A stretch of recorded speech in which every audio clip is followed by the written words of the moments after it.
Hello and welcome to this week's video update. This week's video update is specifically for our families here at the Ardley Green Learning Federation. I hope by now you've received a letter which talks to you about how we are preparing for children to return to school. And there was a number of requests from our first letter from parents said, can we put a video together as well, just to show some of the things that are happening. So here we go. It's not going to be a West End box office smash hit, but we're just going to walk you through some of the things we've put in place already. Okay, so we're at the entrance to the school, and the first thing you will notice at our entrances, there will be sanitisation units, and we would ask that if for any reason you come to school, you would sanitize your hands before you come in. It's really strange putting this together against everything we believe in actual fact, because when you come into school, and we're going to say please only come to school if there's an absolute emergency, we're going to say one person at a time in reception, and we would ask that actually you would stand behind the yellow and black lines and speak to someone through the office. Isn't it sad? We're always trying to welcome you in, and now what I'm trying to say, please don't come unless it's really important.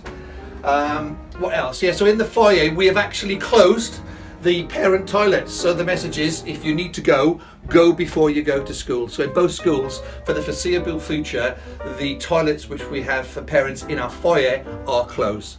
Follow me. So when you come into school, on the corridors, when I mean your children come into school, and we'll talk about how that will happen a bit later, you'll see, just like any good store you've managed to get in over the past few weeks, we have social distancing markings. Mrs. Hoffman, would you please just walk down the corridor so we can demonstrate safe distancing? Right, I'm going to go. So you go to the alarm, Mrs. Hoffman. So now I'm 2 meters apart. 2 meters and 2 meters. So don't go fast. This is going very good. And of course with the children we'll be saying, walk on the left, Mrs. Hoffman. And then we'll stop. So stop there, Miss Hoffman. And what we're going to try and say to the children about keeping safe distances is actually, this in effect is a door on a floor. Do you get that? The door, that's the height, on the floor. We have taken all the measures internally and externally to promote safer distancing. This is what you'll see as you walk into school, down our service road and the entrance to schools. Okay, so we've come through the corridor. You've seen the social distance markings. I'm now down in year 6. I'm in Cherry class, in Mrs. Connor's class. She's not here because at the moment she's very particular about social distancing. She's keeping well away from me. But anyway, joking apart, in the class, you will see that we've actually have 10 desks. That's just to make sure that we've got social distancing of 2 meters. Don't worry when you see 2 chairs at a desk. All will be revealed shortly.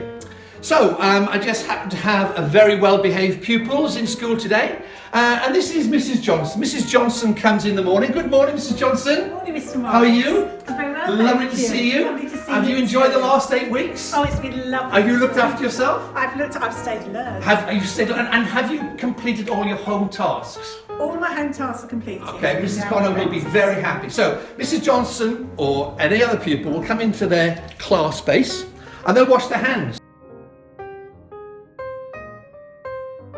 Of course, and she will wipe her hands, she will bin the paper, and she will make her way to her home base.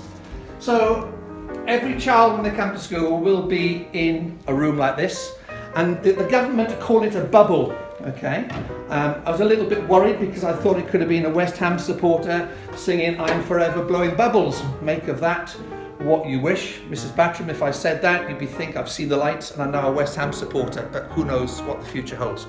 So we're in class in our bubble, and there'll be 10 children here.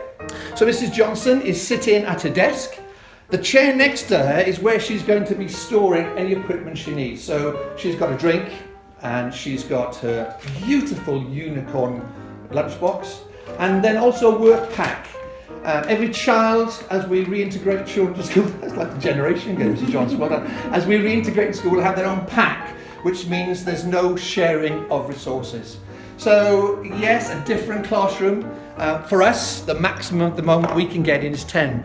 The government are actually saying 15, but in our school we can't ensure social distancing of 2 meters or a door on the floor, unless we have 10 children. Okay. So Mrs. Johnson was very well behaved, wasn't she? I hope the children behaved just as well.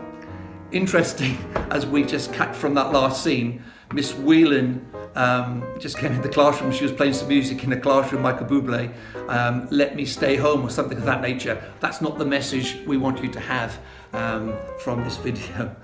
So here I am in class. Let's explain some of this terminology. The government say we should make sure that children remain in a bubble.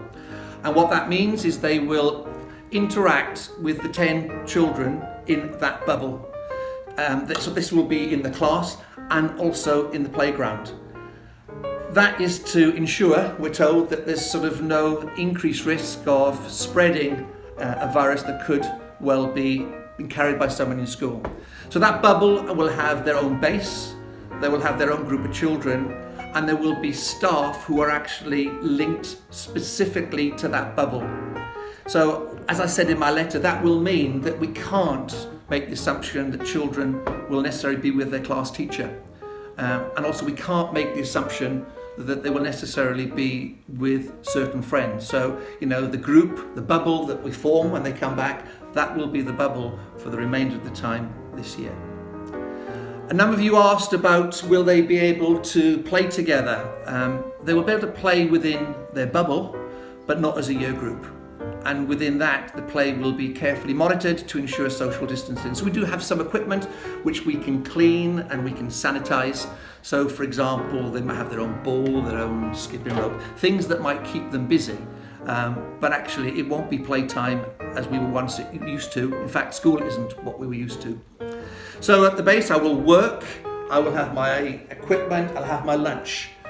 I think I said in my letter, and if I didn't, I need to tell you that the children will eat their lunch in their own bubble. The canteen will be closed. If your child wants a meal provided by Havering School Services, or Havering Catering Services, then it will be a cold option each day for the time the children are in school. Okay, so back in my room, we've issued our staff with personal protective equipment, and each member of staff will have a pack.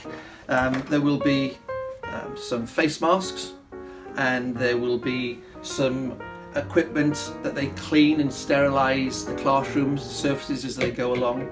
There's also equipment that they will make sure that they sanitise their hands regularly. So there's a mask, and then staff will have the opportunity, should they so wish, for their own personal protection, to wear a visor such as this.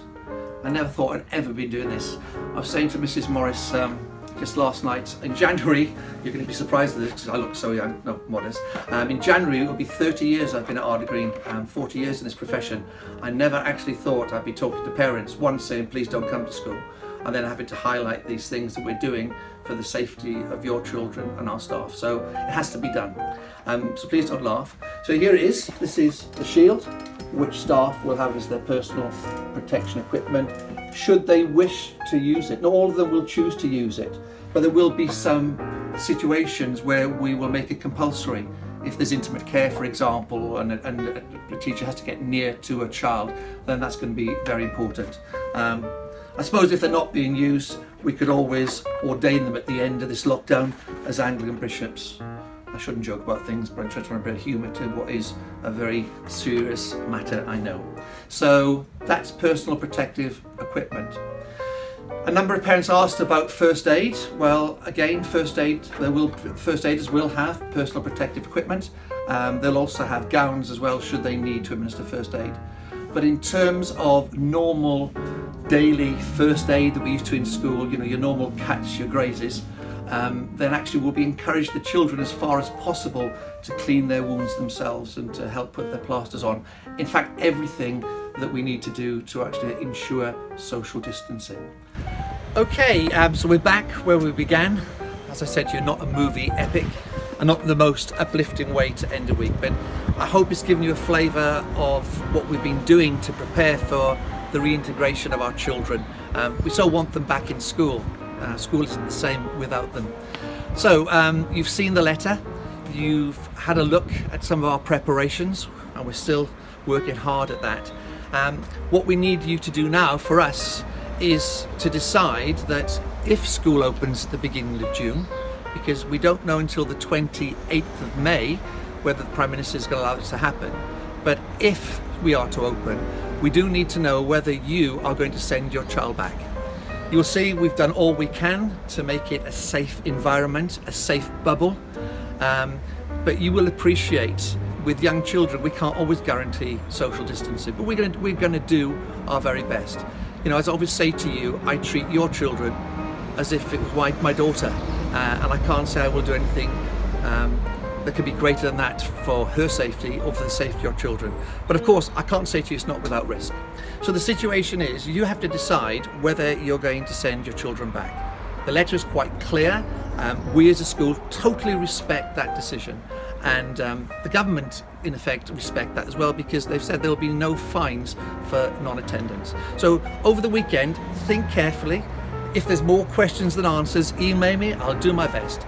And as the reintegration program starts, and it won't be everybody at the same time, you'll appreciate that, there's not enough space. And it will be on a rota basis, and your child will not necessarily be in school all the time. Well, they won't be in school all the time. And it is the government who have prioritised reception, year 1 and year 6. They've also said that we have to make provision for key workers. So at the moment, because we're not certain on numbers, we can't finalise our plans. So that's where you come in. Have a think about the decision, read the letter, try not to laugh at the video, but just see if that sort of, if you like, answers some of the questions you had. And if there's more, just email me, give me a ring, and we'll do our best to sort of work together on this. So that's it really. School is a strange place at the moment. Sadly, we're not coming back to the school that we left, and the government to talk about children stay in the bubbles. And you know, I want to say to you, the bubble of Ardley Green is a special bubble and always will be a special bubble. And actually, when your children return in whatever capacity, whether it's now or September, that's your choice, then we will work together to make sure our bubble is even better than it's been in the past. But for the meantime, no, it's not as it used to be. It's not what we want it to be, but we're going to do our very best to make the very best of the time available. And of course, we will continue with the homeschool learning platform, whether your child is in school or not. Well, that's enough for me. I've gone on enough. I don't know what I've missed out or what I should have said or haven't said, but that's a very, if you like, an attempt just to help you to make this important decision. So have a great weekend. Look after yourselves, give a love to your family, and I'll see you soon. Bye-bye.